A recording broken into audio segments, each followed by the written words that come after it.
तो आप सब पूछ रहे थे, भैया आपकी तबीयत कैसी है? तो देखिए आपके सामने हूँ, बढ़िया हूँ एकदम। हाँ, पिछले वीक तबीयत खराब थी इसके लिए जलगाँव सत्संग कैंसल करना पड़ा। वहाँ जाने का संजोग नहीं बना। पर अच्छा है कि लाइव सत्संग का संजोग मिल रहा है।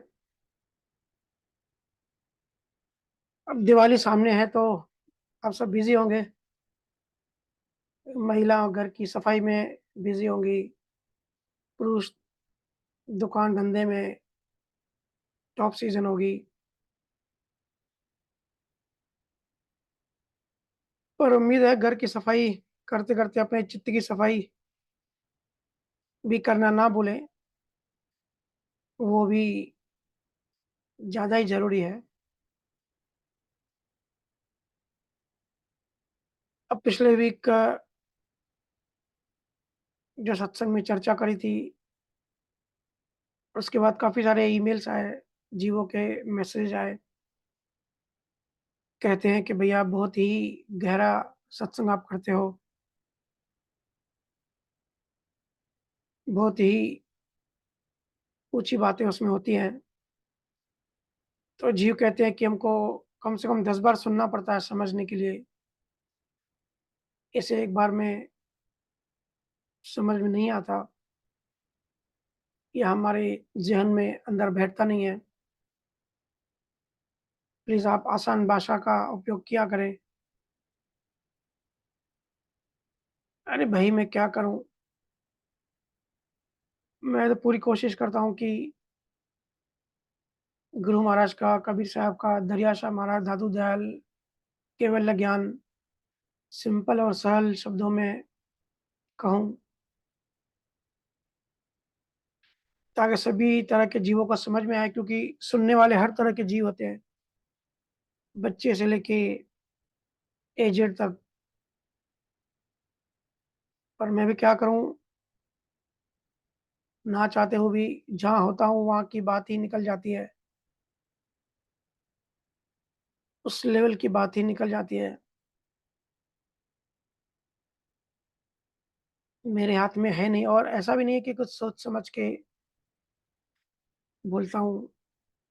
जो भी मन में आता है, जो भी प्रेरणा आती है, या जो भी आप सबके क्वेश्चन्स होते हैं, उस अकॉर्डिंग जवाब निकल जाते हैं। देखिए, मैं कई बार कहता हूँ कि मैं कोई गुरु नहीं हूँ, गुरु होने का दावा नहीं करता हूँ, ना ही यहाँ कोई प्रवचन देता हूँ या कोई भाषणबाजी या कोई लेक्चर देता हूँ या कोई धारणा या कोई मान्यता बनाने के लिए भी नहीं कहता हूँ। पुरानी जो रूढ़िवादी मान्यता हैं, जो धारणा है, वो टूटनी चाहिए, वही मेरा प्रयास होता है।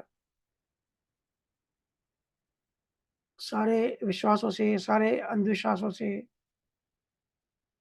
मान्यताओं से, धारणाओं से हम सब मुक्त हो जाएँ, वही मेरी कोशिश रहती है।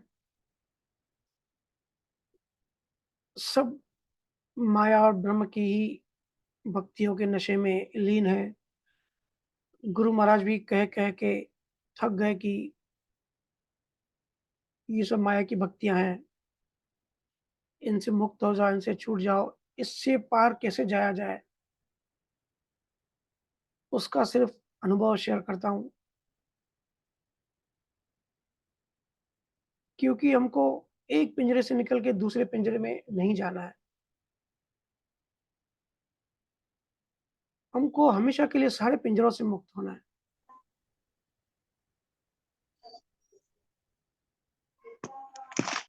अगर गहरी बात समझनी है,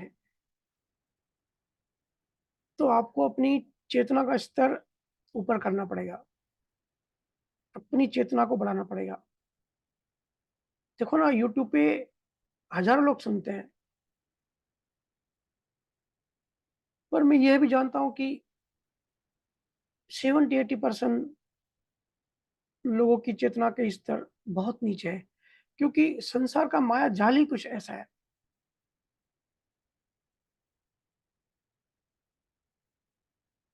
ये संसार काम ही कुछ इस तरीके से करता है कि चेतना बढ़ाने का जो पुरुषार्थ है, उसका जो मार्ग है, बड़ा रेयर है। आसानी से वो मिलता नहीं, अगर मिलता है तो उसको फ़ॉलो करना हमारी प्रायोरिटी नहीं होती। अब कई जीव कहते हैं कि भैया आप कोई चमत्कार दिखाओ। अब मैं यहाँ ज्ञान-विज्ञान बताने के लिए हूँ। चमत्कार-वमत्कार यहाँ कुछ नहीं होता। तो चमत्कार तो कहीं भी कोई नहीं कर सकता। हम जिसको चमत्कार समझते हैं, वो सिर्फ़ साइंस की समझ हमको नहीं होती, इसलिए हम उसको नाम देते हैं चमत्कार।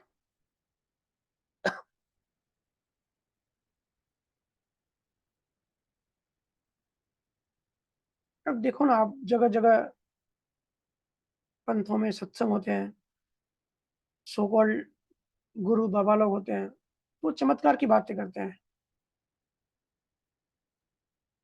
कि लोटा पानी में भर के रखो,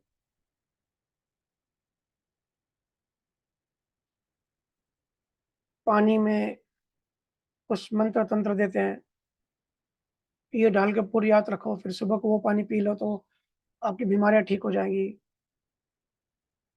इस तरीके के जो चमत्कार होते हैं ना, ऐसे लोगों के आस-पास आपको बहुत भीड़ दिखेगी, क्योंकि लोगों को चेतना का स्तर बहुत लो है।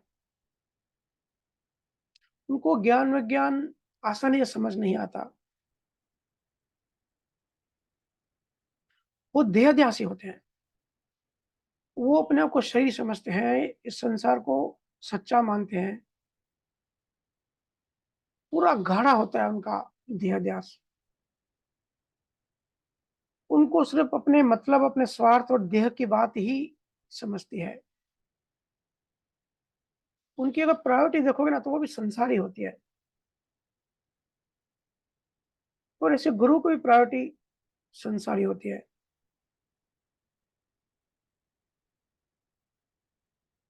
ये असल के गुरु नहीं होते। गुरु महाराज ने कहा है, "कहे सुखराम सतगुरु सोई, सत्य की भक्ति बतावे। सत्य स्वरूप घट माहे प्रगटे, उलट अगम गर जावे।" गुरु महाराज कहते हैं, जो सत्य की भक्ति बताता है, वो सतगुरु होता है। सत्य स्वरूप घट माहे प्रगटे। जो सतगुरु जो सच्चा सतगुरु होता है, वो घट में सत्य को प्रकट करता है, उनमें एक गुण होता है। जैसे दही में गुण होता है, दूध में थोड़ी-सी दही डाल दो, तो दूध पूरा दही बन जाता है। ये केमिकल ये कीमिया है, गुणात्मक एक भेद है। सत्य स्वरूप घट माहे प्रगटे उलट अगम कर जावे। स्थान-स्थान करके, फिर पीछे से होके, त्रिकुटी से होके जो अगमगर मतलब सत्य में जाता है, अपने असली घर जाता है। ऐसी भक्ति बताने वाला सतगुरु होता है, ऐसा गुरु महाराज कह रहे हैं। मेरा ऐसा भाव होता है कि हर किसी की चेतना उच्च स्तर पर पहुँचे,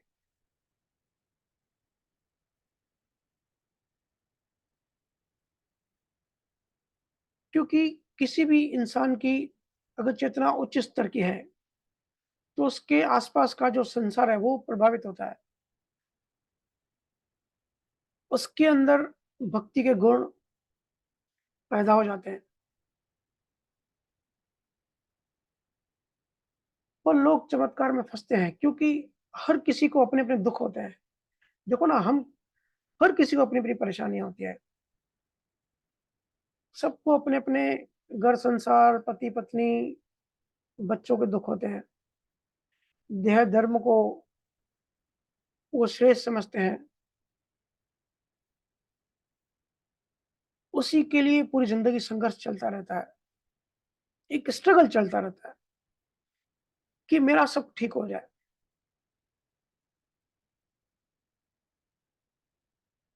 और असली दुःख एक ही है, हम अपने प्रीतम से अलग हो गए, जुदा हो गए, बिछड़ गए। अपने प्रीतम से हम दूर हैं, ये एक ही दुःख है।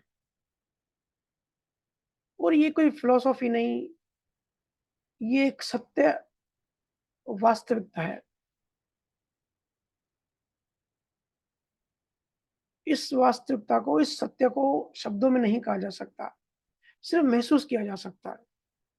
कबीर साहब कहते हैं, कस्तूरी कुंडल बसे मृग ढूंढे बन माही, ऐसे घट राम है दुनिया देखे नाही। कबीर साहब कहते हैं कि जैसे हिरण के अंदर नाभि में उसके कस्तूरी होती है, कस्तूरी मतलब उसके नाभि में एक अलग तरह की खुशबू, स्मेल निकलती रहती है, जो हिरण को बड़ी पसंद आती है। तो वो निकलती तो हिरण की नाभि से ही है, वो होती उसके अंदर ही है, लेकिन उसको लगता है कि ये बाहर कहीं से दूर से आ रही है, तो वो जंगल-जंगल भटकता रहता है। कस्तूरी कुंडल बसे मृग ढूँढे बन माही, वो वन में, जंगल में ढूँढता ही रहता है कि ये खुशबू कहाँ से आ रही है। ऐसे घट राम हैं, दुनिया देखे नाहीं। मैं चाहता हूँ हम सब मिलके इस सत्य को, इस वास्तविकता को देखें, समझें, अनुभव करें। जीवन हमारा बहुत बड़ा है। जब से हमारी जीवात्मा पैदा हुई, आज तक हम भटकते ही रहे हैं। ये देह तो 50-100 साल के लिए ये देह है। इसके दुःख ही हमको असली दुःख लगते हैं। ये दुःख नहीं है, असली दुःख बहुत बड़ा है। हम प्यासे हैं, हमको पता नहीं है। प्यास क्या है और प्यास कैसे बुझेगी? बस एक अनुभव होता है, एक बेचैनी सी लगी रहती है। महसूस होता है कि हम प्यासे हैं। फिर वो प्यास बुझाने के लिए हम बाहर भटकते हैं, नमक वाला पानी पीते हैं, फिर नमक वाले पानी से हमारी प्यास बुझती नहीं है। हम सबकी आज यही हालत है।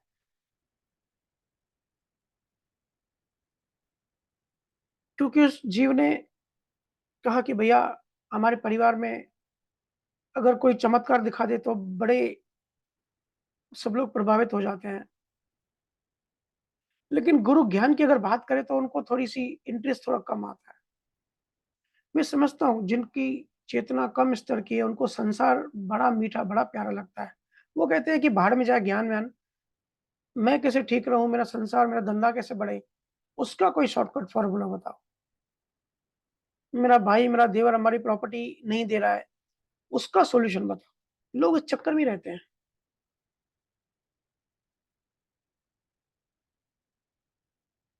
मैं भी चाहूँ तो यहाँ चमत्कार की बातें करूँ। आप 200 लोग अभी शायद सुन रहे हैं, क्या होगा? 200 से 2 लाख हो जाएँगे।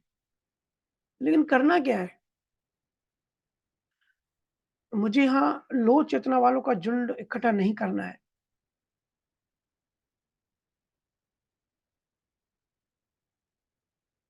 मूल स्वरूप ज्ञान से अपने दुःख को हमेशा के लिए खत्म करो।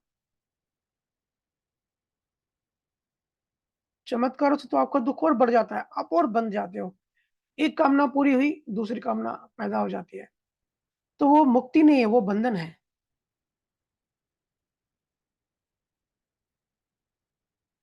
हमको क्वालिटी चाहिए, क्वांटिटी नहीं।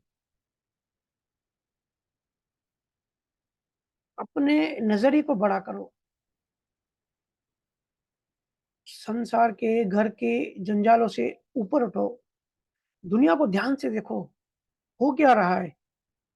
वो जो भी दुःख है ना, ये स्वीकार करो। स्वीकार करते ही दुःख गायब हो जाएगा। मैं कई बार कहता हूँ, दुःख इसलिए नहीं होता कि दुःख है, दुःख इसलिए है क्योंकि हम संघर्ष करते हैं कि दुःख को भगाया जाए।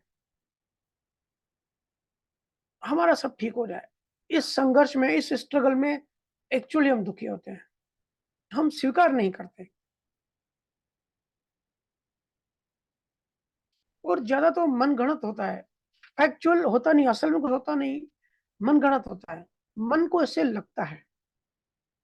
मेरे पास कपल्स आते हैं, पति-पत्नी आते हैं, शिकायत करते हैं कि पत्नी अच्छी नहीं है, पति अच्छा नहीं है। मैं बोलता हूँ भाई, ऐसे बोलने से काम नहीं चलेगा। पेपर पेन लो, पत्नी को कहता हूँ कि अपने पति की 10 माइनस पॉइंट लिख दो और पति को कहता हूँ पत्नी के 10 माइनस पॉइंट पेपर पे लिखो। आप विश्वास करोगे वो बोलने के लिए तो बहुत कुछ बोलते हैं, लेकिन जब लिखने की बात आती है ना, क्योंकि लिखा फैक्ट जाता है, तो 5 पॉइंट भी बड़ी मुश्किल से निकलते हैं। क्योंकि चीज़ें होती नहीं है, लेकिन हमको ऐसा लगता है। मन कल्पनाओं की दुनिया में जीता है और ज़िंदगी पलक झपकते ही बीतती जा रही है। आपको ऐसा नहीं लगता कि अभी तो हम बच्चे थे और अचानक 35-40 के हो गए?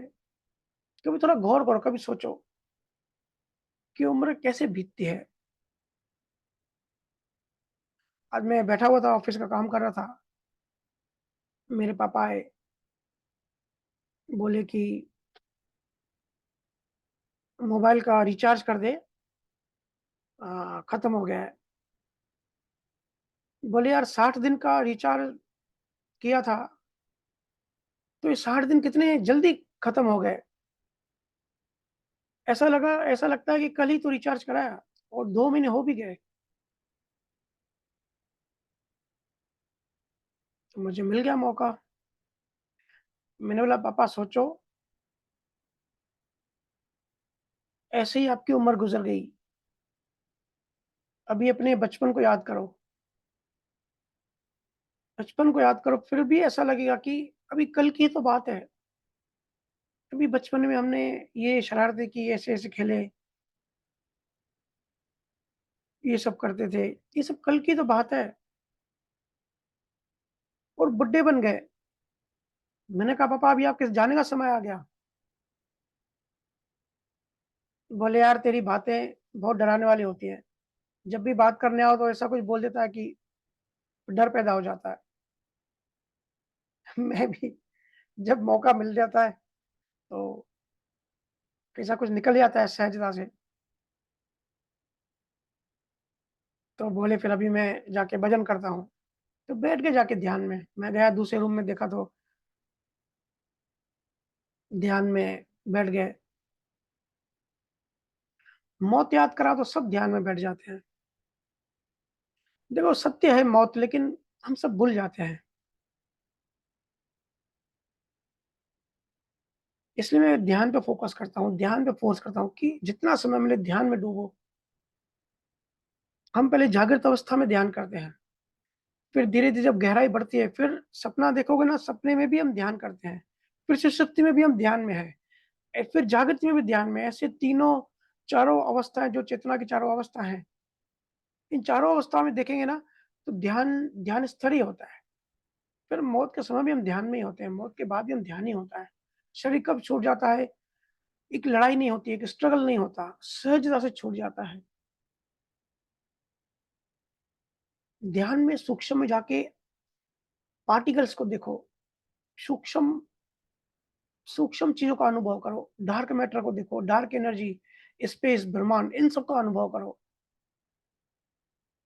समाधि में स्थिर होने के बाद ये सब आपको अनुभव होगा। उससे भी सूक्ष्म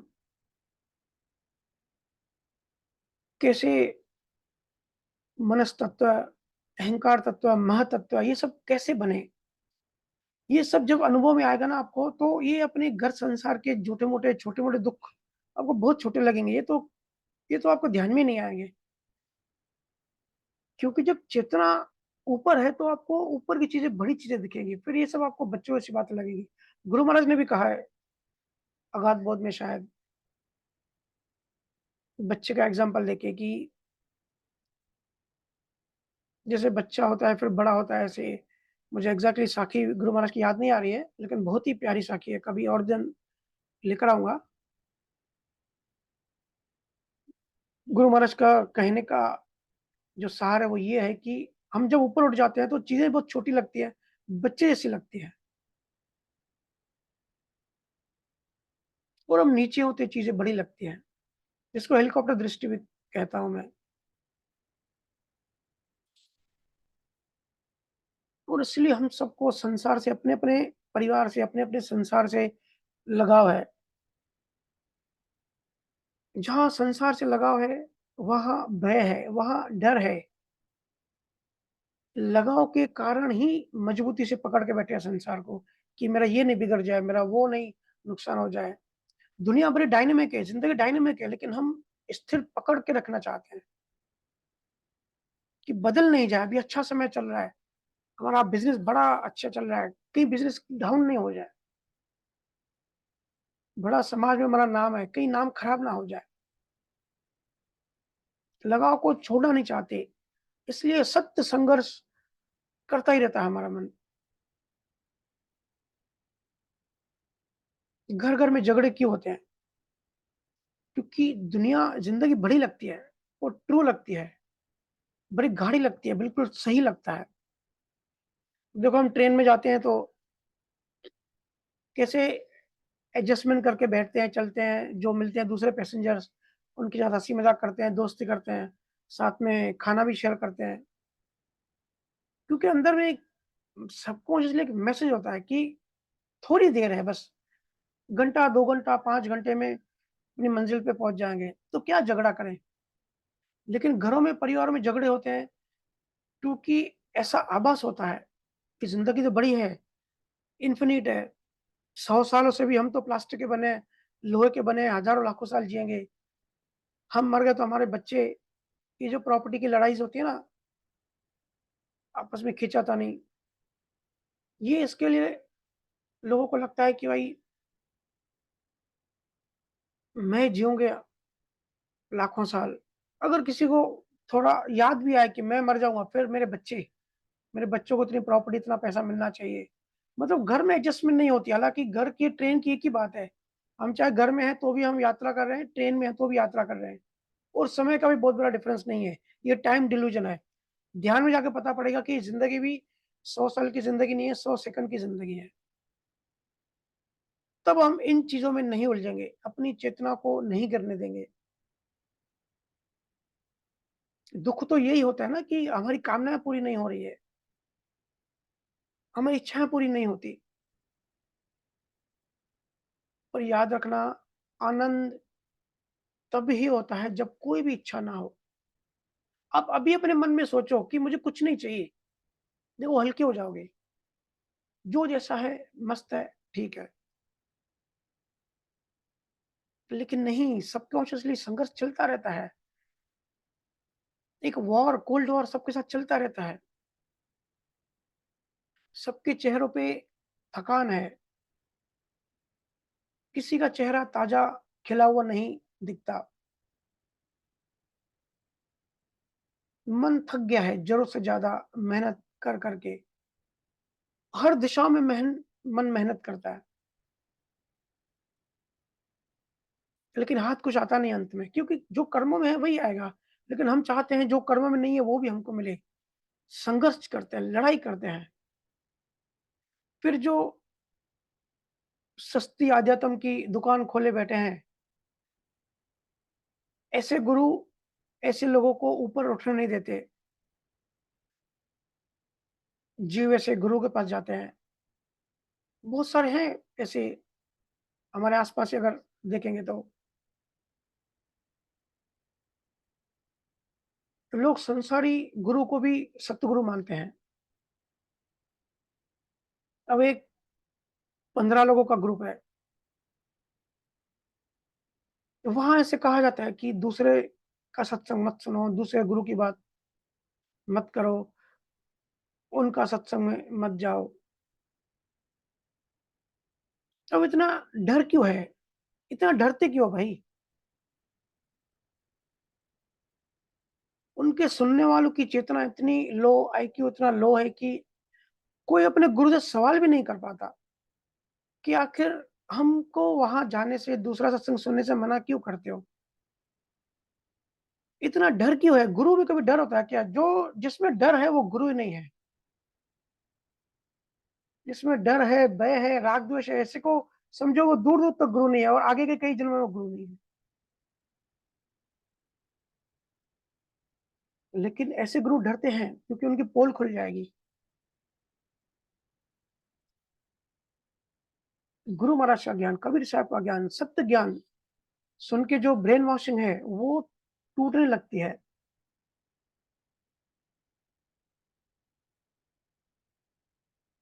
देखो कितना डर लगता है, कितना डर लगता है नकली गुरुओं को, पर ये डर अच्छा है, ये डर अच्छा लगता है, ये डर होना भी चाहिए। झूठ को सत्य से ये डर हमेशा लगता ही है, वो लगना ही चाहिए। पर मैं बात कर रहा हूँ लोगों की, छोटा-सा जीवन है, अपनी चेतना पे काम करो।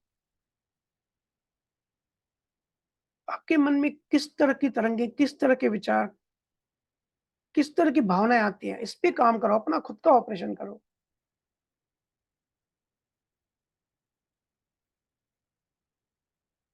अगर गुरु में ही राग द्वेष है,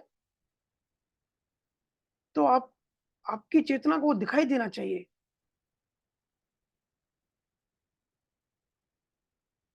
मेरे पास लोग आते हैं, कहते हैं कि गुरु लोग चमत्कार करते हैं या अलग-अलग एग्ज़ाम्पल देते हैं कि उसने ये चमत्कार किया, वो चमत्कार किया। अरे भाई, एक ही बात समझो, अगर कहीं भी आपको ऐसी चमत्कार की बात सुनाई देती है ना, किसी केवल ज्ञानी ने कभी कोई चमत्कार नहीं किया या चमत्कार करने का दावा नहीं किया। ये रिद्धी-सिद्धि सब मायावी, ब्रह्म और माया की चीज़ें हैं। ये मूल स्वरूप की बात नहीं है। और ये जो चमत्कार देखते हो ना, ये मदारी का खेल है। गुरु तो बहुत बड़ी बात होती है। गुरुओं को मदारी वाले खेल दिखाने की ज़रूरत नहीं पड़ती। और हम भी चमत्कार उसको कहते हैं जिसका विज्ञान हमको नहीं पता। हालाँकि साइंस ने हर चीज़ साबित की है, लेकिन बहुत सारी चीज़ें अभी भी साबित करनी बाकी है। याद रखना, इस माया की दुनिया से मुक्त होना असली चमत्कार है। क्यों पढ़ते हो? क्यों मुझे सवाल भेजते हो इतने सारे चमत्कारों से लेके? चमत्कार मतलब अंधश्रद्धा।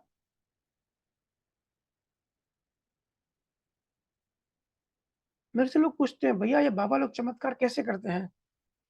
कुछ बाबा लोग कहते हैं कि चरणों की धूल दुकान पे या के जो कैश काउंटर होता है, जिसको गल्ला कहते हैं, उसमें बाबा जी के चरणों की धूल रख दो, तो दुकान धंधा आपका बढ़ जाएगा, दुकान चलने लगेगी। अब ऐसे बाबा का मैं क्या बोलूँ? या लाल नारियल ऐसे दुकान पे साइड में टाँग के रखते हैं, जिनको कर्मों का सिंपल नियम नहीं पता कि 1 साल में जितना पैसा आपको आना है, उतना ही आएगा। 1,00,000 10,550 रुपए अगर आने हैं, तो उतने ही आएँगे, ना उससे कम, ना उतने ज़्यादा। और अगर आपका नुकसान होने वाला होगा, तो पहले कुदरत आपको वो देगी। अगर समझो आपका 3 करोड़ का नुकसान होने वाला है, तो पहले कुदरत आपको 3 करोड़ देगी। अगर आपको कोई दुःख आने वाला है, तो पहले वो दुःख सहने की शक्ति देगी। ये सब ये सब विज्ञान है, ये सब प्रकृति का काम करने का ढंग है। हम क्यों बार-बार भटक जाते हैं?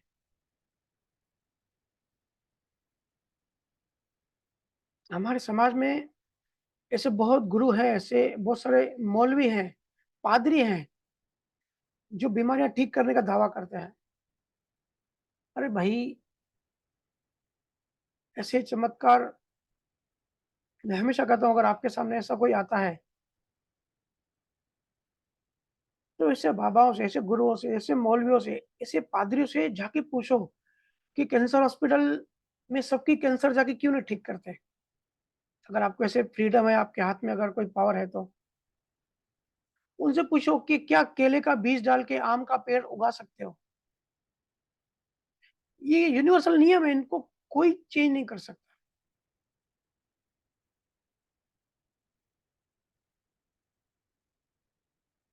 अध्यात्म को, भक्ति को मज़ाक बना के रखा है। हमारा गुरुओं का देश, ज्ञानियों का देश, ऋषि-मुनियों का देश, इसने बड़े से बड़ा विज्ञान के राज़ खुले। उसी देश में पाखंड की जय-जयकार हो रही है। इसको भाई भक्ति नहीं कहते, इसको ज्ञान नहीं कहते, इसको अध्यात्म नहीं कहते, इसको समर्पण नहीं कहते। ये तो डील हुई, ये तो सौदा हुआ कि तुम मेरा काम कर दो, मेरा चमत्कार करो और मैं तुम्हें समर्पण करूँगा। और आजकल तो सुनने में आता है कि अंधविश्वास करने वालों में भी कॉम्पिटिशन चल रही है। भूल जाओ, ये सब नहीं होता है। ये सब अब इसे सुनाई दिया कि दिल्ली में या दिल्ली के पता नहीं आस-पास गाँव में कोई हाथ में या पता नहीं पानी में ऐसे पकोड़े तलता है या कोई रिद्धि-सिद्धि करके पानी पे चलता है, तो इसमें कौन-सी बड़ी बात हो गई? ये सब विज्ञान है। और पहली बात तो अगर आपको कोई कहता है ना, तो पहले तो उससे पूछो आपने अपनी आँखों से देखा है? जो जादूगर होता है ना, मेले में जादू वगैरह होते हैं, तो वो किसी आँखों का धोखा होता है। तो या तो ये विज्ञान होता है, जिस विज्ञान की आज हमको समझ नहीं है, या तो इसका आँखों का धोखा होता है। अब यहाँ इतना समय नहीं है, तो मैं एक-एक एग्ज़ाम्पल देके आपको समझाऊँ कि जो आग पे चलते हैं या जो ऐसे भजिए तलते हैं, वो किस तरह से करते हैं, या जो हाथ मिला के हाथ में कोई चीज़ रख के उसका कलर चेंज कर देते हैं, वो कैसे करते हैं? कैसे वो कुछ केमिकल रिएक्शंस होता है? हर चीज़ के साइंस के पास जवाब है। क्यों छोटी बातों में उलझते हो? अब कुछ टाइम पहले मुझे किसी ने कॉल किया, उन्होंने कहा कि हम सब हमारा पूरा परिवार उधर जा रहा है। क्या नाम लिया था? खाटू श्याम। बोले हम सब खाटू श्याम जा रहे हैं। अब मैंने भी अभी-अभी सुना, पहले तो मुझे पता नहीं था। मैंने बोला भई क्या है उधर, क्या करने जा रहे हो? बोले वहाँ कामना पूरी होती है, हमारी जो इच्छाएँ होती है वो वहाँ पूरी होती है। अब मुझे तो ऐसे सब चर्चा के विषय अच्छे लगते हैं। मैंने उनको कहा कि भई आप तो राधा स्वामी पंथ से बिलॉन्ग करते हो, तो आप इन सब में जान जाते हो? बोले हाँ, अभी क्या करूँ, बच्चों की शादी नहीं हो रही है, बड़े बेटे की जॉब नहीं लग रही है, तो खाटू श्याम जाता हूँ, वहाँ मेरी जो है इच्छा पूरी होगी। मैंने बोला अच्छा। बोले और मेरे सर के बाल भी झड़ रहे हैं, बहुत सारे इलाज किए लेकिन फ़ायदा नहीं हो रहा, तो अभी खाटू श्याम जाके वहाँ वहाँ भी इसी कामना करूँगा कि बाल नहीं झड़े। मैंने बोला वाह भाई! खाटू श्याम ये भी सब काम करते हैं, ये तो बढ़िया है। फिर मैंने पूछा कि आप भजन सिमरन करते हो? बोले भैया कहाँ टाइम कहाँ बचता है, पूरे दिन तो दुकान में चला जाता है। अब ऐसे लोग नाम लेके आ जाते हैं, पर इनकी चेतना इनके शरीर में ही रहती है, चेतना का स्तर नहीं उठा, तो ये क्या समझेंगे ये बात? शरीर के तल पर ही जीते हैं, शरीर के तल पर ही मरते हैं।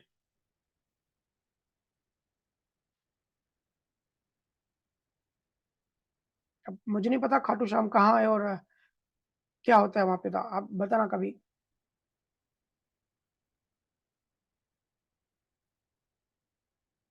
आप देखना, जहाँ ज्ञान विज्ञान की बात नहीं होती, जहाँ चमत्कार पर्चे, गाना बजाना, नाचना, व्रत, एकादशी, इच्छा पूर्ति, दरबारें, या कई बार कहते हैं कि गौशाला होती है, वहाँ जाके गाय को खाना खिलाओ तो इच्छा पूरी होगी। गाय को खाना खिलाना अच्छी बात है, लेकिन ये भाव रखना कि मेरी इच्छा पूरी होगी, हमारी कामनाएँ पूरी होगी, बेचारी गाय ने आपका क्या बिगाड़ा है? उसको भूख नहीं लगी तो भी मैं देखता हूँ यहाँ ज़बरदस्ती खिलाते हैं, कि भई हमारी इच्छा पूरी कर। ऐसी जगहों पे ज़्यादा भीड़ इकट्ठी होती है, क्योंकि चेतना का स्तर बिल्कुल शरीर के लेवल पर है। ऐसे लोगों का ध्यान संसार में ही है, कि संसार हमारा बस ठीक हो जाए, कैसे भी चाहे कुछ भी करना पड़े। इन लोगों को जीवन का असली विज्ञान पता नहीं है। कुछ भी कर लेंगे।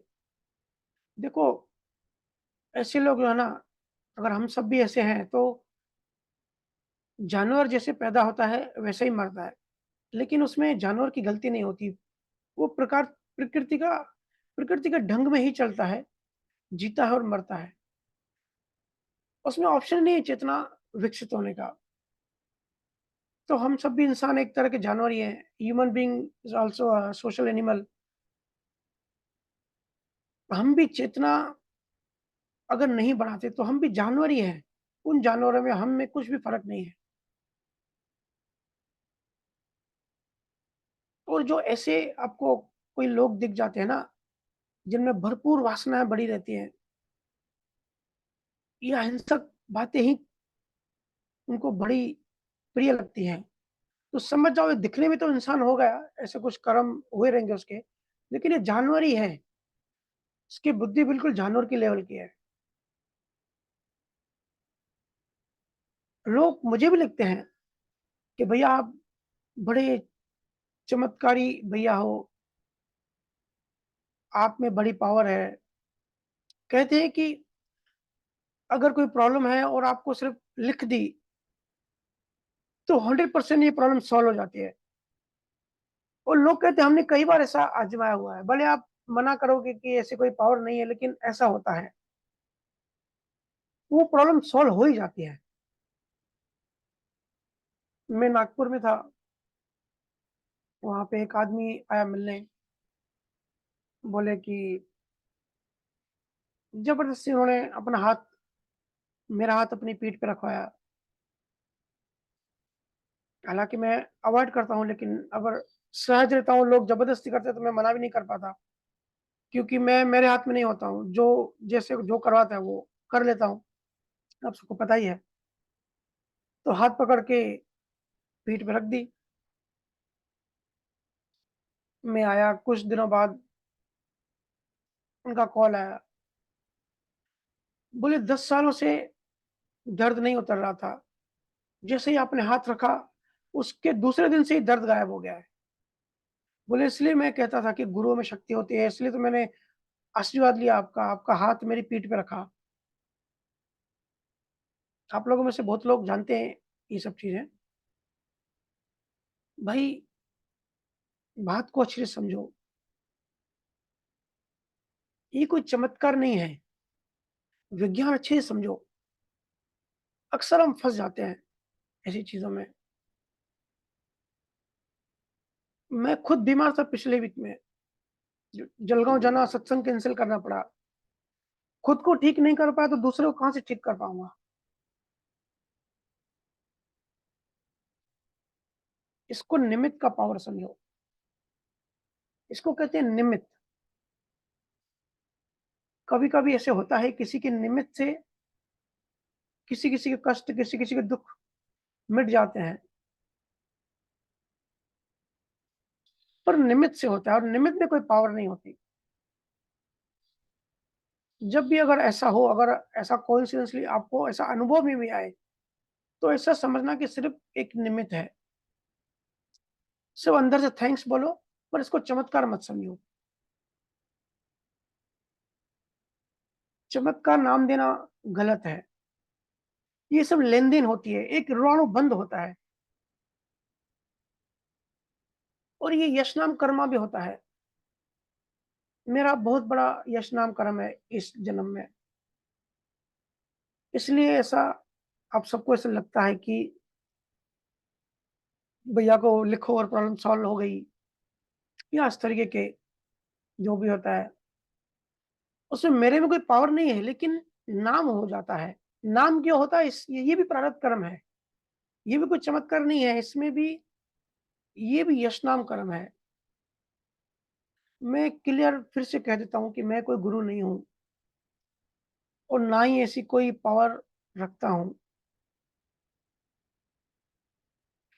पर निमित्त या यश नाम कर्मों की वजह से जैसे हम कहते हैं कि प्रारब्ध कर्म है। गुरु महाराज ने कबीर साहब ने केवल ज्ञानियों ने 3 टाइप के कर्म दिए। प्रारब्ध कर्म, संचित कर्म, क्रियामान कर्म। तो उसमें जो प्रारब्ध कर्म है ये हमारा ये जीवन है। प्रारब्ध कर्म को भी अगर उसकी भी डिटेल में जाएँगे तो उसकी सब कैटेगराइज़ है। तो उसमें एक कैटेगरी आती है यश नाम कर्मों की। ऐसे आदमियों के यश नाम इतने उनके कर्म अच्छे होते हैं कि उनका अपने आप नाम हो जाता है बिना कुछ किए। बिना कुछ किए उनका नाम हो जाता है। ऐसा हुआ 2020 दिसंबर में चिंटू की शादी में हम सब गए थे। शादी में बढ़िया प्रोग्राम चल रहा था। तो रिसेप्शन से पहले शाम को बहुत तेज़ बारिश होने लगी इंदौर में। अब दिसंबर का महीना बारिश का सीज़न भी नहीं है, लेकिन बारिश चालू हो गई। सुबह से हो रही थी। तो पूजा वाले रोने लगे कि इतनी मेहनत की, इतना गार्डन वगैरह सब किया, सब वेस्ट हो जाएगा अगर बारिश बंद नहीं हुई तो। पूजा मेरे पास आई और रोते हुए बोली कि भैया प्लीज़ बारिश को बंद कर दो। इतने महँगे-महँगे रिसॉर्ट और गार्डन किए हैं, तो पूरा शादी का जो प्रोग्राम है वो खराब हो जाएगा। तब मैंने भी पूजा का दिल रखने के लिए और घरवाले सब मायूस थे, तो दिल रखने के लिए मैंने कह दिया कि आप लोग तैयारी करो, बारिश बंद हो जाएगी। वो जो होटल का जो मैनेजर था, वहाँ मीटिंग थी तो मुझे भी बुलाया गया।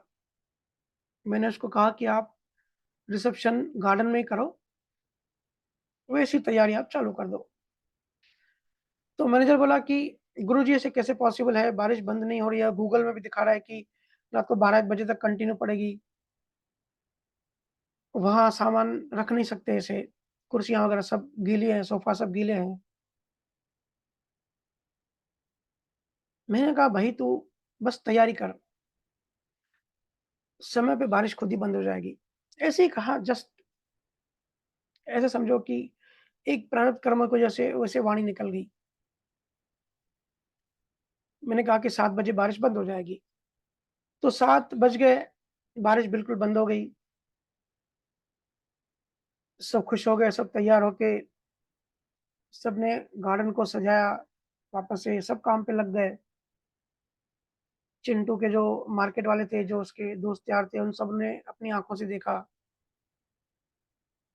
और बहुत ही बढ़िया प्रोग्राम। ठंड का मौसम था, दिसंबर का महीना। बारिश ऐसे बंद हो गई 3-4 घंटों के लिए, लगा कि बारिश हुई ही नहीं थी। फिर जैसे ही प्रोग्राम खत्म हुआ, हम सब घर आए, बारिश फिर चालू हो गई। अब चिंटू के सब दुकान दोस्त, मार्केट वाले कहने लगे कि गुरुजी ने हमारी आँखों के सामने चमत्कार कर लिया। वो होटल मैनेजर भी बोलने लगा, ये तो चमत्कार हो गया।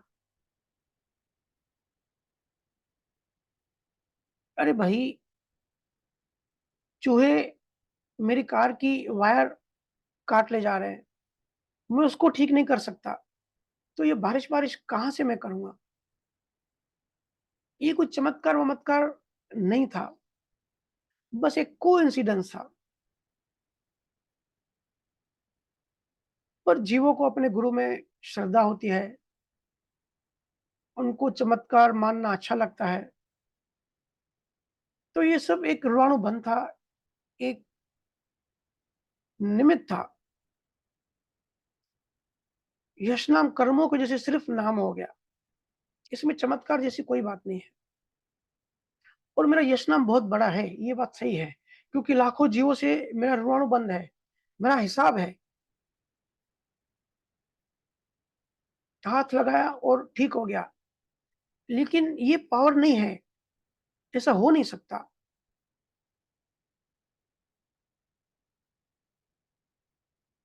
करता नहीं हूँ, ऐसे हो जाता है। करने में और होने में बहुत फ़र्क होता है।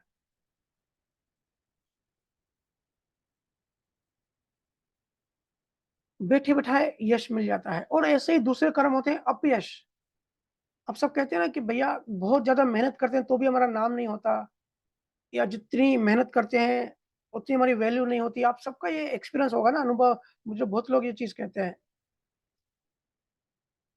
कि उसने तो वो कुछ नहीं करता, उसका नाम होता है, और हम इतनी मेहनत करते हैं, हम में इतना टैलेंट है, फिर भी या कंपनी में, ऑफ़िस में हमारी हमारी कोई वैल्यू नहीं करता, हमारी कोई कदर नहीं करता। तो ये अपयश कर्म है। यश नाम कर्म और अपयश नाम कर्म, इनको उसको समझो। आप टैलेंटेड हो, मेहनती हो, ईमानदार हो, लेकिन फिर भी आपका नाम नहीं हो रहा है, मतलब इसके पीछे कर्मों की कहानी है। ये आपका प्रारब्ध कर्म है। ऐसे ही जो कुछ नहीं करता उसका ऐसे ही नाम होता है, वो भी उसका यश नाम कर्म होता है। कई लोग कहते हैं कि देवी-देवता ये सब चमत्कार करते हैं, या कई सूक्ष्म शरीर होते हैं। देखिए, सूक्ष्म शरीर जो होते हैं ना, वो कोई-कोई माया ब्रह्म की भक्ति या रिद्धि-सिद्धि में होते हैं, तो अलग-अलग टाइप के अभी ध्यान, मेडिटेशन आते हैं। हर किसी का उद्देश्य अपना-अपना होता है। तो किसी-किसी में ये रिद्धि आ जाती है, जो 5 तत्वों को साथ देता है और जीवात्मा के लेवल को जीत लेता है, तो वो शरीर से, उसकी जीवात्मा शरीर छोड़ के बाहर जा सकती है। आउटर बॉडी एक्सपीरियंस कहते हैं इसको। तो वो अलग बात है। तो वो भी चमत्कार नहीं है, वो विज्ञान है।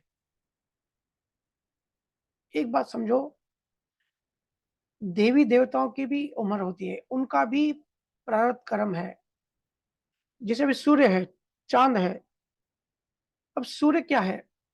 सूर्य भी एक देव है, देवता है, हमने सुना है। तो सूर्य की जो जीवात्मा है, उसके भी प्रारब्ध कर्म है कि वो सूर्य में है, उसका शरीर सूर्य का है, लेकिन उसकी भी मौत होगी। कबीर साहब ने कहा है ना, सूर्य मरे, चाँद मरे, हर किसी की उम्र होती है। तो वो जब जीवात्मा की जब वहाँ पे उम्र पूरी हो जाती है, तो वो बदल जाती है। वो जीवात्मा की वहाँ पे उम्र खत्म हो जाएगी, वो आगे के शरीर में जाएगा और दूसरा जिसकी देवगण होगा, दूसरी जीवात्मा सूर्य में प्रवेश हो जाएगी। हो सकता है सूर्य का भी शरीर बदल जाए। अपने जिनको स्पेस का नॉलेज है, उनको पता ही होगा कि ये जो तारे होते हैं, ये भी पैदा होते हैं, ये भी मरते हैं। या कभी-कभी जैसे हमारे तारे की उम्र है, हमारे सूर्य की उम्र अभी भी 4 अरब साल बाकी है। तो हो सकता है इसमें जो जीवात्मा है, वो 2-3 जीवात्मा बदल जाए। अभी की जो जीवात्मा है वो निकल जाए, फिर दूसरी जीवात्मा आ जाए, वो फिर चलेगी 2 अरब साल। तो ये देवी-देवताओं की भी उम्र होती है, ये भी बदलते रहते हैं। ये भी उनके हाथ में नहीं होता, ये भी कर्मों की वजह से होता है, ये भी उनका प्रारब्ध कर्म होता है। हाँ, कुछ शासन देवी-देव होते हैं, जो ऊपरी अलग डायमेंशन के होते हैं, जो प्रकृति का मैनेजमेंट देखते हैं। वो कभी-कभार कुछ चमत्कार जो कि बहुत रेयर, बहुत कभी-कभार ही होता है, वो करते हैं। लेकिन वो भी कब करते हैं? जब कोई केवल ज्ञानी, जैसे कबीर साहब की जब मृत्यु हुई थी,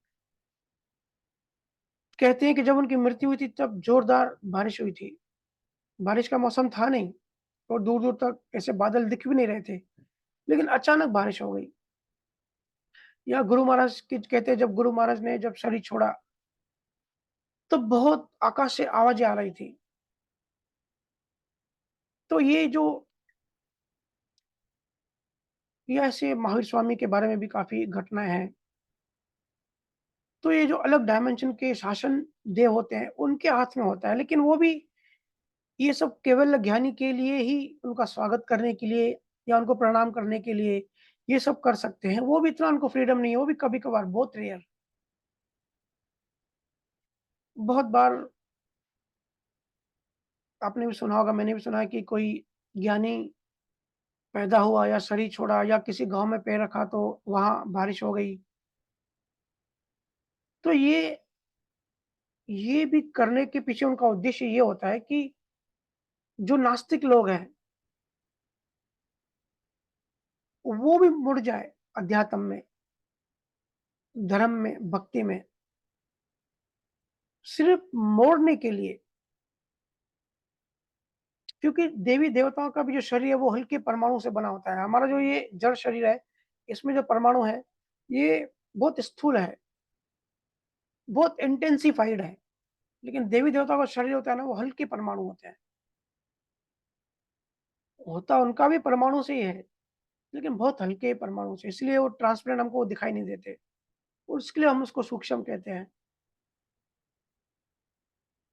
सूक्ष्म शरीर कैसे ट्रैवल करता है, कैसे लाइट की स्पीड से वो कहीं भी जाता है और जो हमको सपने आते हैं, कैसे सूक्ष्म शरीर और सपने का आपस में कनेक्शन होता है, इस सब की डिटेल चर्चा और कभी दिन करेंगे, क्योंकि बहुत लंबा विषय है।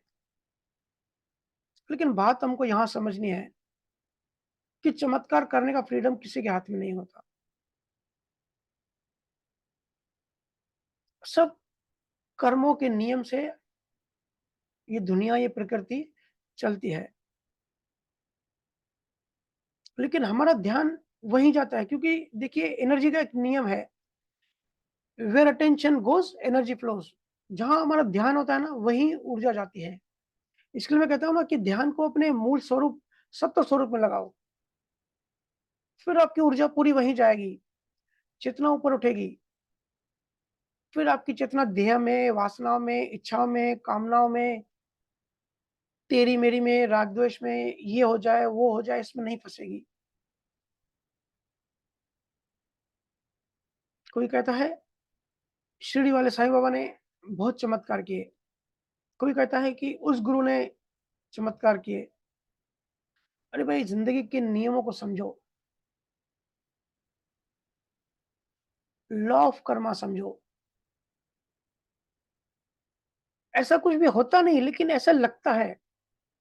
जैसे हमारे ब्रेन, हमारा माइंड इस तरीके से बना हुआ है। ये इसलिए होता है कि हमारा जो ब्रेन, हमारा जो सबकॉन्शियस माइंड होता है, वो फ़र्क नहीं कर पाता। असल और कल्पना में फ़र्क नहीं कर पाता। आप आप अभी एक्सपेरिमेंट करो। आप अभी कल्पना करो कि आप एक नींबू चूस रहे हो। आपने कल्पना में नींबू चूसा, पर आपके मुँह में सच में पानी आ गया। क्योंकि सबकॉन्शियस माइंड को फ़र्क पता नहीं है। और कुछ लोग कहते हैं कि कुछ ख़ास जगहों पे, मेरे से ख़ास करके बच्चे ऐसे सवाल करते हैं। बच्चों के क्वेश्चन मुझे बड़े अच्छे लगते हैं। बड़े इंटरेस्टिंग और बड़े मासूमियत, बड़े प्रेम से पूछते हैं। क्योंकि बचपन से ये भूत-प्रेत की फ़िल्में देखते हैं या किताबें पढ़ते हैं या कहानियाँ सुनते हैं, तो उनको इन चीज़ों में बड़ा इंटरेस्ट आता है। कहते हैं कि कुछ ख़ास घरों में प्रेत आत्माएँ दिखाई देती हैं और ऐसी आत्माएँ चमत्कार कर सकती हैं या कुछ चीज़ें हॉन्टेड होती है। जैसे फ़ेमस है राजस्थान में भानगढ़ का फोर्ट। वो फ़ेमस है कि ये हॉन्टेड है, लेकिन मैं गया हूँ, ऐसा कुछ वहाँ है नहीं। लेकिन आपको इसका विज्ञान बताता हूँ। इवन ना सिर्फ़ इंडिया में, अगर आप दुनिया भर भी देखेंगे ना, यूएस में, स्पेन में, यूरोप में ऐसी बहुत सारी रियलिस्टिक कहानियाँ हैं कि ये घर हॉन्टेड है। वहाँ पे कई लोग कहते हैं कि वो कहते हैं कि भैया आप मानती नहीं हो लेकिन हमने सच में आत्मा देखी। देखो भाई विज्ञान समझो, साइंस समझो। और अभी-अभी ये खोज हुई है, बहुत ही प्यारी खोज है। विज्ञान कहता है कि हर चीज़ में मेमोरी होती है, हर चीज़ डेटा सेव कर सकता है। जैसे पानी है, अब पानी में भी मेमोरी है। अभी इसमें कुछ समय पहले तक काफ़ी लड़ाई चल रही थी कि पानी में स्टोरेज कैसे कर सकते हैं कोई चीज़। तो साइंस ने ये प्रूव किया है कि ना सिर्फ़ पानी में, हर चीज़ में आप डेटा स्टोर कर सकते हो और फ्यूचर में ऐसा होगा। हर चीज़ में डेटा स्टोर होगी। पानी में, फर्नीचर में, सोफ़ा में, कुर्सी में। अब किसी घर में ये सब चीज़ें पड़ी रहती हैं, क्योंकि हर चीज़ में इलेक्ट्रोमैग्नेटिक वेव होती है। हमने पहले भी चर्चा करी है कि इलेक्ट्रोमैग्नेटिक वेव क्या होती है। असल में आप जो भी बोलते हो ना, वो जो वेव्स होती हैं, वो जो तरंगे होती हैं, पहली बात तो वो यूनिक होती है। जैसे हमारी फिंगरप्रिंट्स यूनिक होती हैं, दुनिया में हर किसी का अलग होती है। ऐसे ही हमारी जो बात करने की जो वाइब्रेशन है, जो वेव्स है, वो हर किसी का अलग होती है। और एक बात आपने अगर कह दी, तो वो कभी नष्ट नहीं होगी, क्योंकि ये कभी खत्म नहीं होगी। वो तरंगे स्पेस में हमेशा हमेशा वाइब्रेट करती रहेगी, हमेशा स्पेस में ट्रैवल करती हैं तरंगे। ऐसे ही कृष्ण ने जब अर्जुन को ज्ञान दिया, तो विज्ञान कह रहा है कि वो आज भी कृष्ण का दिया हुआ जो ज्ञान है, वो जो इलेक्ट्रोमैग्नेटिक वेव है, जो तरंगे हैं, जो कृष्ण ने अर्जुन को दिया, वो तरंगे आज भी स्पेस में कहीं ट्रैवल कर रही हैं और आज नहीं तो कल हम उसको ढूँढ के रहेंगे। हम भी अभी भी जो सत्संग हो रहा है, हम चर्चा चालू है, ये भी तरंगे हैं, ये भी अभी स्पेस में ट्रैवल कर रही हैं और ये कभी खत्म नहीं होगी। आज तक जितने भी आवाज़ें हुई इस धरती पे, वो तरंगे कभी नष्ट नहीं होती स्पेस में। ये विज्ञान की खोज है।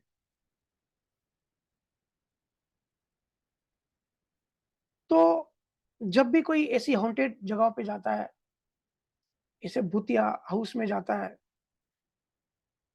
और शांत जाके बैठता है, रिलैक्स मोड में, क्योंकि ऐसी वहाँ पे घटनाएँ हुई होती हैं, तो उन घर की चीज़ों में, सोफ़ा में, कुर्सियों में इलेक्ट्रोमैग्नेटिक वेव्स होती हैं। तो वो रीड करने की एक अलग मेज़रमेंट होती है। लेकिन अगर कोई इंसान शांत जाके बैठता है, तो उसका सबकॉन्शियस माइंड, अगर दरवाजे खुले हैं उसके सबकॉन्शियस माइंड के, तो सबकॉन्शियस माइंड उस इलेक्ट्रोमैग्नेटिक वेव्स को रीड कर सकता है। ये साइंटिफिक प्रूव्ड है।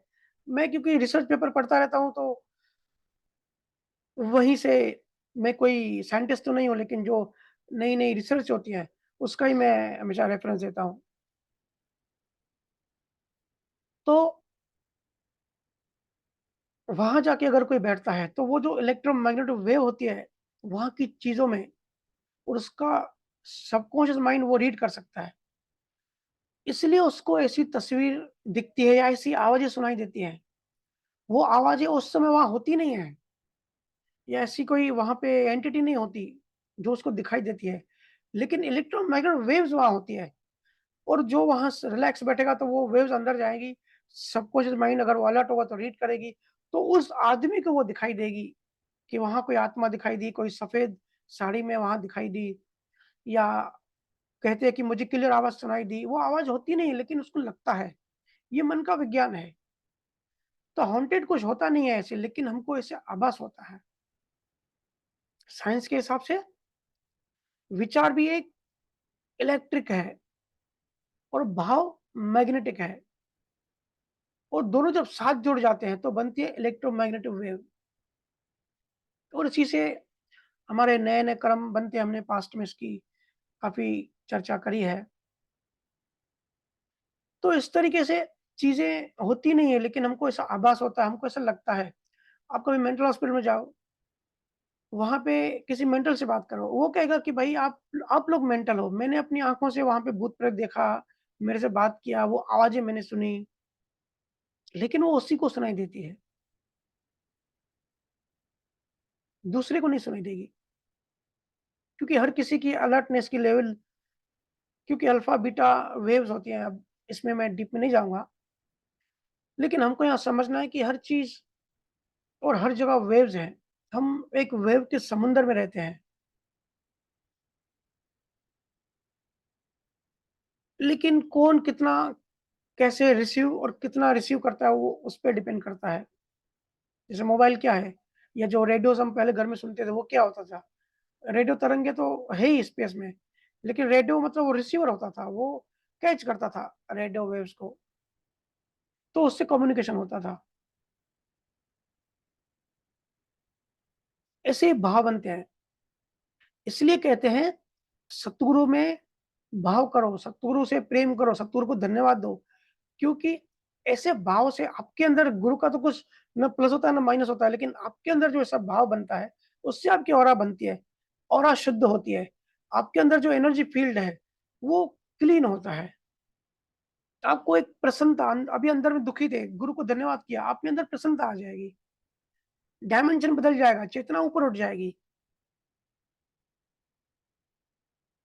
क्योंकि ये बीटा बीटा वेव्स में अब ये थोड़ा डीप हो जाएगा। बीटा वेव्स में क्या होता है कि सबकॉन्शियस के दरवाजे बंद हो जाते हैं, क्योंकि वो ज़्यादा कॉन्शियस हो जाता है और जो रिलैक्स बैठ जाता है या जो हम भजन सुमरन में भी जब बैठ जाते हैं, तो बीटा से अल्फा वेव्स में हमारी जो मन की तरंगे हैं, वो कन्वर्ट हो जाती हैं। अल्फा वेव में हमारे सबकॉन्शियस के दरवाजे खुल जाते हैं। वो यही रीज़न है अगर आप किसी मूवी में जाते हो, फ़िल्म पे जाते हो, तो फ़िल्म में जो भी रोने-धोने का सीन होता है, तो हमको भी रोना आता है क्योंकि हमारा हम अल्फा स्टेट में होते हैं। अल्फा स्टेट में हमारे सबकॉन्शियस माइंड के दरवाजे खुल जाते हैं। तब हमारे सबकॉन्शियस माइंड को मूवी और असल जगत में फ़र्क समझ में नहीं आता, उसको रियल लगता है, इसलिए वो रोता है, इसलिए हँसता है। हमको पता है कॉन्शियसली कि भाई ये फ़िल्म है, ये नकली है, फिर भी रोना क्यों आता है? क्योंकि कॉन्शियस हम कितने होते हैं 1 या 2%, 98% हम सबकॉन्शियसली बिहेव करते हैं। तो ये सब चमत्कार, ये सब परिचय इस तरीके से हमको सच लगते हैं। ये सब रिद्धी-सिद्धि, ये सब इनसे दूर रहो, इसमें फँसो मत, ये सब फँसाने वाली बातें हैं।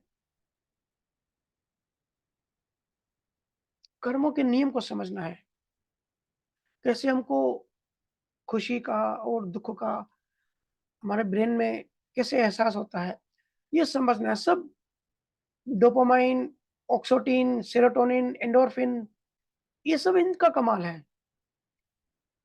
तो जिसकी चेतना शरीर में होती है, वो शरीर के साथ ही नाचेगा। शरीर खुश होगा तो उसको लगेगा मैं खुश हूँ, शरीर दुखी होगा तो उसको लगेगा मैं दुखी हूँ। तो ये तो जानवर जैसी बात हो गई ना। जानवर में भी अगर आप एंडोर्फिन का इंजेक्शन डाल दो तो जानवर एकदम प्रसन्न हो जाता है। हम जानवर नहीं हैं, हम चेतना है। हमको अपॉर्च्युनिटी है, एक मौका है शरीर से ऊपर उठने का। शरीर खुश है तो शरीर को देखो, शरीर खुश है। शरीर दुखी है, शरीर को देखो कि शरीर दुखी है, मैं थोड़ी हूँ। रिश्ते नाते सब शरीर के हैं। शरीर के संसार के शोर के पीछे मौन को सुनो। दशम द्वार के परे जो अखंड ध्वनि है उसको सुनो।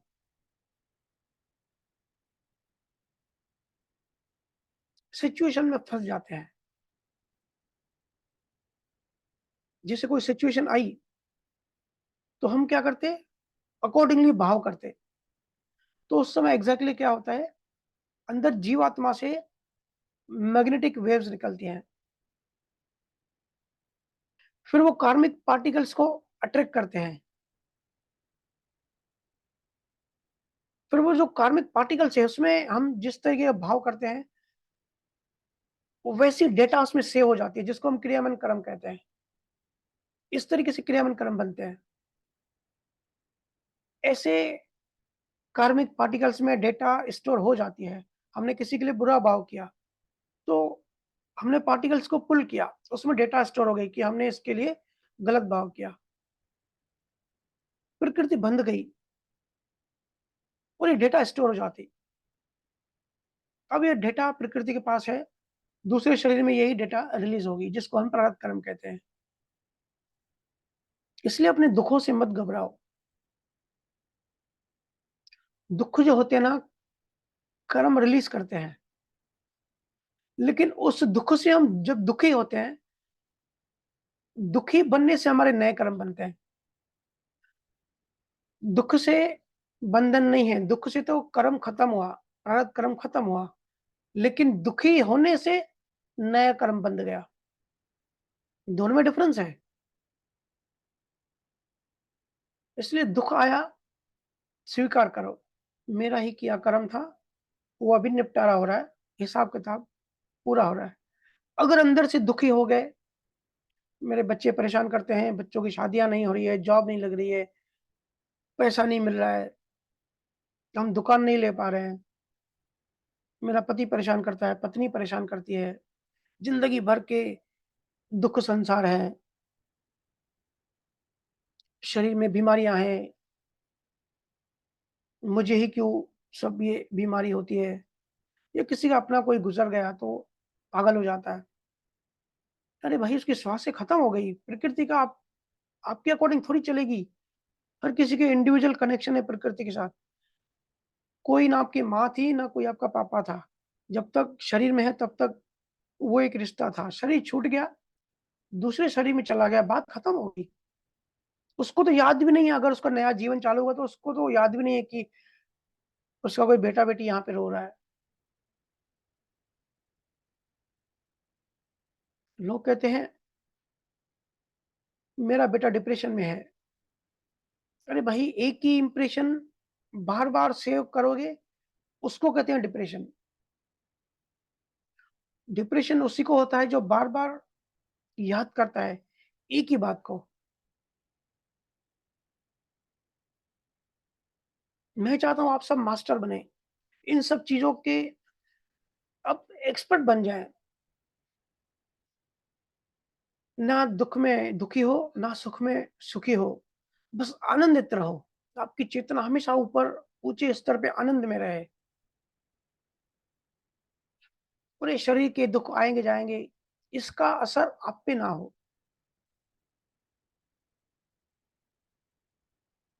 लोग आते हैं कहते हैं कि भैया बच्चे बड़े दुःख देते हैं।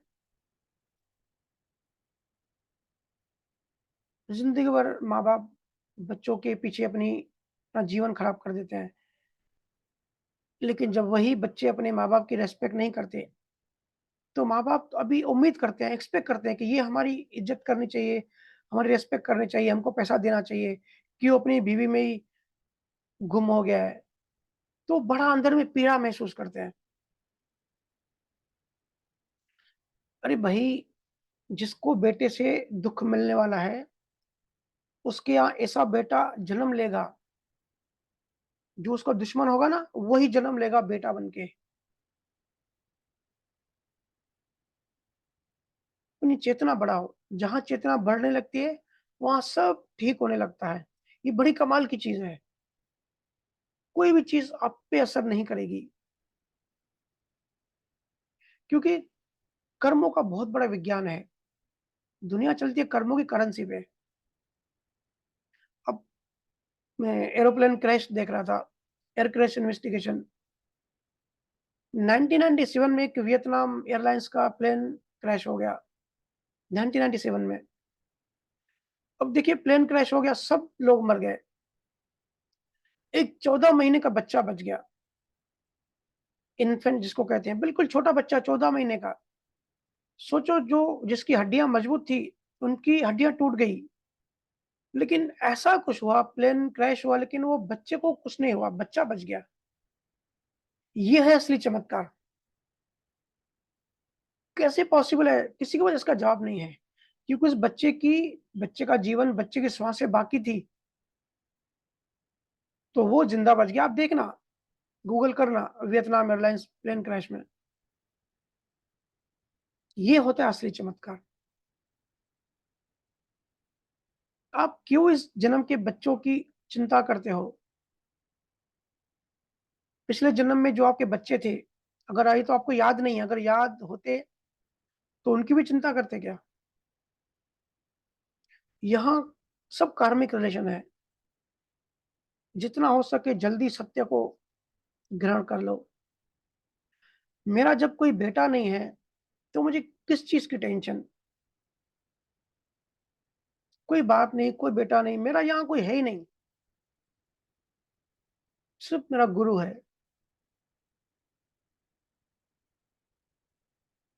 जब कोई सगा रिश्तेदार है ही नहीं, सब कार्मिक रिलेशंस हैं, वो रिलेशंस वैसे ही चलेंगे, जब ब्रेकअप होना होगा तब होगा, जब शादी होनी होगी तब होगी, जब डाइवोर्स होना होगा तब होगा।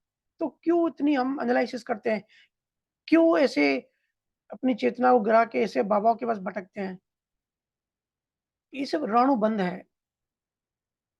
अगर कोई दुश्मन है, तो हमारे घर में बेटा बन के आएगा, जो हमको दुश्मनी पूरी करेगा, जो हमको तपाएगा, जो परेशान करेगा अलग-अलग एंगल से, अलग-अलग तरीके से।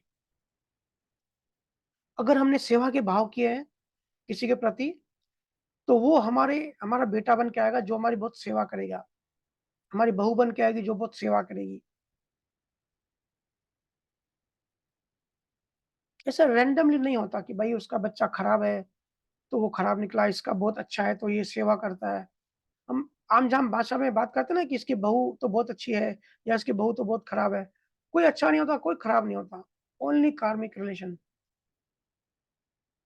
एक आदमी एक के साथ अच्छा है और एक के साथ खराब है।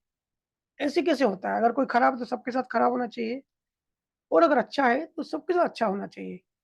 लेकिन हर किसी का देखो रिलेशन हर किसी का इंडिविजुअल रिलेशन अलग आदमी के साथ अलग होता है। ये है असली चमत्कार, ये है असली विज्ञान। थोड़ा इस पे एनालिसिस किया करो, थोड़ा रिसर्च किया करो। ऐसे ही जानवर बुद्धि, लो आईक्यू, लो चेतना लेके मत बैठा करो। हम सबके अंदर वैसी कोडिंग की जाती है। जैसे हर ऐप में जैसे हर ऐप में सॉफ्टवेयर होता है ना, हर ऐप का अलग सॉफ्टवेयर होता है। जैसी एप्लीकेशन होती है, जैसा काम होता है, जैसी टास्क होती है, वैसा सॉफ्टवेयर होता है। अगर अकाउंटिंग का काम करना है, तो अकाउंटिंग का सॉफ्टवेयर होगा। अगर कोई मेडिकल इक्विपमेंट है, तो उसमें मेडिकल इक्विपमेंट की सॉफ्टवेयर होगा। होता है ना ऐसे जिनको सॉफ्टवेयर का नॉलेज है, उनको पता होगा कि हर एप्लीकेशन के लिए अलग सॉफ्टवेयर होता है। ऐसे ही हम सब भी हम सबके अंदर भी कोडिंग होती है, जिसको मन कहते हैं।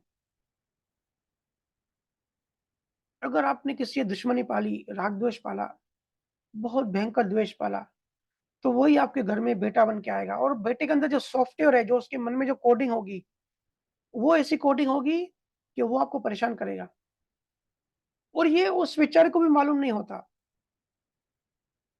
और फिर ये इस बात का नॉलेज नहीं होने की वजह से ऐसे माँ-बाप दर-दर भटकते हैं।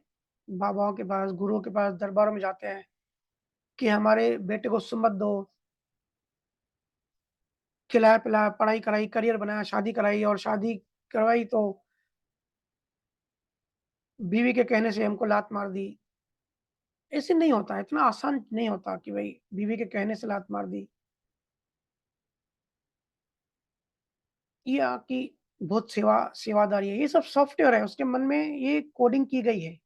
जैसे रोबोट के अंदर कोडिंग होती है ना, तो रोबोट वैसा काम करता है। किसी रोबोट को डॉक्टर की कोडिंग की होती है, तो वो ऑपरेशन थिएटर में ऑपरेशन करता है।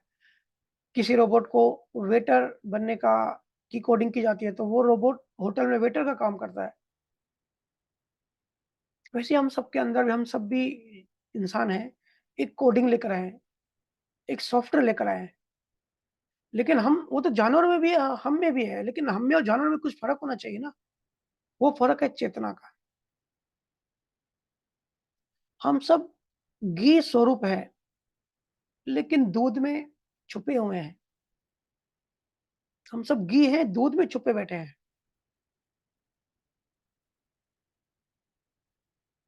इसलिए ज्ञान को बढ़ाओ, अपनी चेतना को बढ़ाओ। ज्ञान की तलवार से या विवेक की तलवार से अज्ञान को काट दो।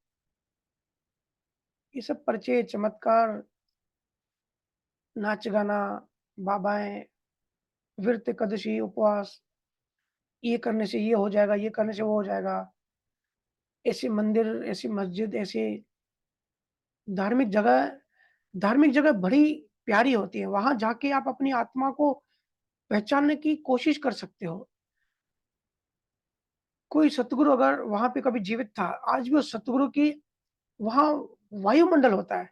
वहाँ जाके आप अपनी प्यास बढ़ाओ, ना कि जाओ और मत्था टेक के आ जाओ। ऐसी धार्मिक जगहों का फ़ायदा उठाना होता है।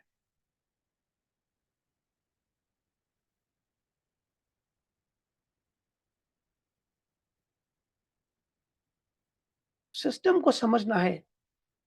हर बुधवार यही सिस्टम अलग-अलग एंगल से समझाने का प्रयास किया जाता है। सत्संग तो सुनते हैं। अब सब बुधवार का सत्संग सुनते हैं और बड़ी तारीफ़ भी करते हैं। लेकिन इंसान का माइंड ऐसे है कि 2-3 दिन जब वापस आप संसार में घुल-मिल जाते हो, तो वापस संसार आपको प्रभावित करने लगता है। क्योंकि आपकी रैंडम एक्सेस मेमोरी शॉर्ट है, तो आप भूल जाते हो। पर जब कोई केवल ज्ञानी सत्संग करता है ना, तो इस तरीके की बात होती है कि बात के साथ अंदर सत्व भी जाता है और वो सत्व डायरेक्ट आपके अचेतन मन, सबकॉन्शियस माइंड के अंदर, अनकॉन्शियस माइंड के अंदर डाला जाता है, ताकि नेचुरल ज्ञान हाज़िर हो। वो जो ज्ञान एप्लीकेशन आपके अंदर से सही समय पे हाज़िर हो जाए। ये है असली चमत्कार। इसलिए कहता हूँ कि सत्संग सुनो, कोशिश करके लाइव सुनो। केवल ज्ञान लाइव होता है। किसी ग्रंथ में या कोई केवल ज्ञानी, जैसे आज राजा जनक है, अष्टावक्र है, उसका लोग यूट्यूब पे ज्ञान सुनते हैं। तो वो ज्ञानी तो अभी है नहीं, लाइव नहीं है, तो वो ज्ञान उसका लाइव नहीं कहा जाएगा। तो वो केवल ज्ञान नहीं है, चाहे आप कितना भी मेमोरी में ठूस लो, आपके अंदर सत्व नहीं जाएगा, आपके अंदर बदलाव नहीं आएगा। क्योंकि केवल ज्ञान हमेशा लाइव होता है, लाइव जो जीवित चतुर होता है ना, उसके अंदर से आता है। गुरु चला गया तो अपने साथ वो सत्ता भी ले गया। तो केवल ज्ञान हमेशा लाइव होता है। कभी आपने आपने देखा है, आप क्रिकेट देख रहे हो, तो कोई किताब क्रिकेट का स्कोर बता सकता है क्या? अभी क्रिकेट चल रही है, तो लाइव आप देखते हो ना कि लाइव क्या स्कोर हुआ है या कितना स्कोर हुआ है। कोई किताब कैसे बता सकता है कि अभी लाइव स्कोर कितना हुआ है? वो तो लाइव चल रहा है, वो किताब पास्ट की बात हो गई। ऐसे ही केवल ज्ञान का जो आदान-प्रदान है, वो लाइव होता है। कोई किताब, कोई यूट्यूब ज्ञान आपको नहीं दे सकता। ठीक है, तो आज बस इसी विषय पे मुझे चर्चा करनी थी कि अपनी चेतना को बढ़ाओ। असली स्वास्थ्य वही है। कबीर साहब, गुरु महाराज ने बहुत ज्ञान दिया है। मैं तो चाहता हूँ कि कल मैं दरिया शाह जी महाराज की वाणी जी पढ़ रहा था, तो ऐसा इसी मन में उत्सुकता, एक प्रेरणा आ रही थी कि ये गूढ़ ज्ञान, ये गहरा ज्ञान सबको बताऊँ। लेकिन जब देखता हूँ कि अभी लोगों में कैपेसिटी नहीं है इतनी, या चमत्कार, पर्चे, इन सब चीज़ों में उलझे हुए हैं, इतनी चेतना नहीं है, क्योंकि हाई लेवल की चीज़ समझने के लिए कुछ तो चेतना चाहिए होती है।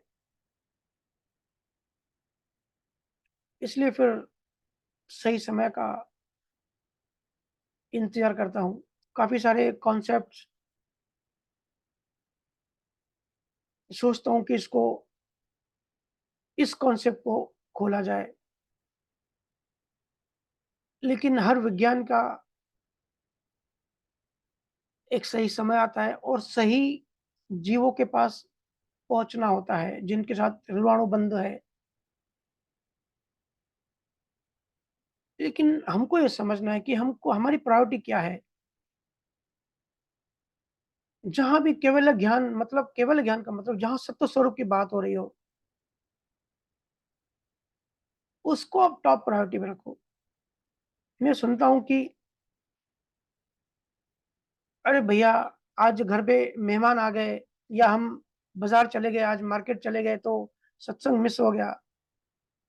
इतना आसानी से कह देते हो, लेकिन कितना अपना भयंकर नुकसान कर रहे हो आपको तो पता भी नहीं है। गुरु महाराज कहते हैं नहीं, नहीं दोष भाई जीव का, इसमें जीव का दोष ही नहीं है क्योंकि जीवों को पता ही नहीं है। जीसस क्राइस्ट क्राइस्ट को जब सूली चढ़ाया जा रहा था, तब उसने अपने पिता परमेश्वर से प्रार्थना की कि इनको सज़ा मत देना भाई, क्योंकि इनको पता ही नहीं ये लोग क्या कर रहे हैं। कितना अपना लॉस, कितना अपना नुकसान कर रहे हैं। क्योंकि हमारी प्रायोरिटी घर, संसार, बच्चे, हम सबको यही लगता है कि ये पहली चीज़ है। ज्ञान तो बाद में हो जाएगा। मैं अगर किसी को कहूँ, जैसे मैं अक्सर घरों में जाता रहता हूँ, तो लोगों से चर्चा होती रहती है, तो उसको कहूँ कि भई तुझे कोई आगे की गहरी बात बताऊँ या ये सब ठीक हो जाए ऐसी आप चाहते हो? तो 100 में से 90% चांस ये है कि बोलेगा कि हमारा ये ठीक हो जाए, गुरुजी ऐसी कृपा करो, हमारे अधूरे काम पूरे हो जाए। ज्ञान में इतना इंटरेस्ट नहीं आएगा, क्योंकि प्रायोरिटी जो है, जो शरीर है ना, ध्येयध्यासी, शरीर और शरीर की जो चीज़ें हैं, ये पहले हो जाए, ये होता है स्वार्थ। लेकिन ये भयंकर भूल है। हम सबको फँसाने वाली चीज़ें हैं। हम सब फँसते ही रहते हैं, बार-बार फँसते हैं। ऐसे हमको पता नहीं पड़ेगा, ऐसे हमको बड़ा मज़ा आएगा। हम स्वस्थ हैं, म्यूज़िक सुनो, डांस करो, इंस्टाग्राम पे फालतू के रील्स बनाओ, लाइफ़ को एन्जॉय करो, सब यही कहते हैं। लेकिन जब अंत समय आता है ना, जब शरीर छूटने का समय आता है, तब कुदरत कहती है कि अभी बच्चा आजा, अभी हो गया तेरा टाइम खत्म, अभी तेरे कमाए हुए पुण्य खत्म हो गए, अभी डंडा पड़ेगा तुझे। तब 1000 बिच्छू जैसे काटते हैं ना, वैसा अनुभव होता है। बड़ा भयंकर अनुभव होता है। इसलिए परमात्मा में मूल स्वरूप में अपनी चेतना लगाओ। टॉप प्रायोरिटी उसको ही रखो। बाकी संसार में जो होता है, उसको होने दो, उसको रहने दो। ठीक है? आज इतना ही। मिलते हैं अभी नेक्स्ट बुधवार को। आप सबका बहुत-बहुत धन्यवाद। सभी संतों को राम-राम। धन्यवाद भैया। राम राम भैया।